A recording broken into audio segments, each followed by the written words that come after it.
Hello friends, நம்ம சுற்றுவட்டார பகுதியில் இன்னுமே பலருக்கும் கோவா செல்வது என்பது ஒரு கனவாகவே இருந்துட்டு வருது. ஆனால் இந்த கனவை சிம்பிளாக நிறைவேற்றக்கூடிய நமது இந்தியன் ரயில்வேவோட மேஜிக்கை பற்றி தான் இந்த வீடியோவில் பார்க்க போகிறோம்.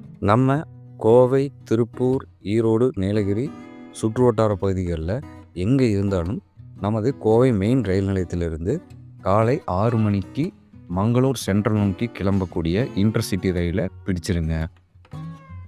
காலை 6 மணிக்கு நமது கோவை மெயின் ரயில் நிலையத்திலிருந்து கிளம்பக்கூடிய இந்த இன்டர்சிட்டி ரயிலானது பாலக்காடு, சொரனூர், கோழிக்கோடு, கண்ணூர் வழியாக மதியம் 1:15 மணிக்கு மங்களூரு சென்ட்ரல் ரயில் நிலையத்தை அடைஞ்சிரும்.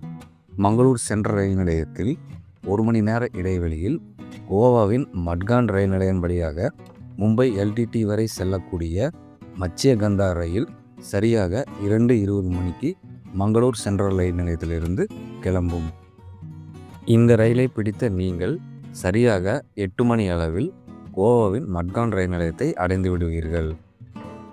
இறுதியாக கோவையில் காலை 6 மணிக்கு தொடங்கிய உங்களது பயணம் அன்றைய நாள் இரவே 8 மணிக்கு கோவாவில் முடிவடைகிறது.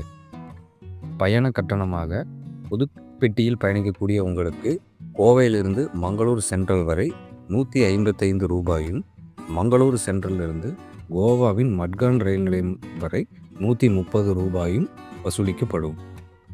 பரிந்துரைக்கப்பட்ட இந்த 2 ரயில்களும் வாரத்தின் அனைத்து நாட்களும் இயங்கக்கூடிய தினசரி ரயில்களாகும்.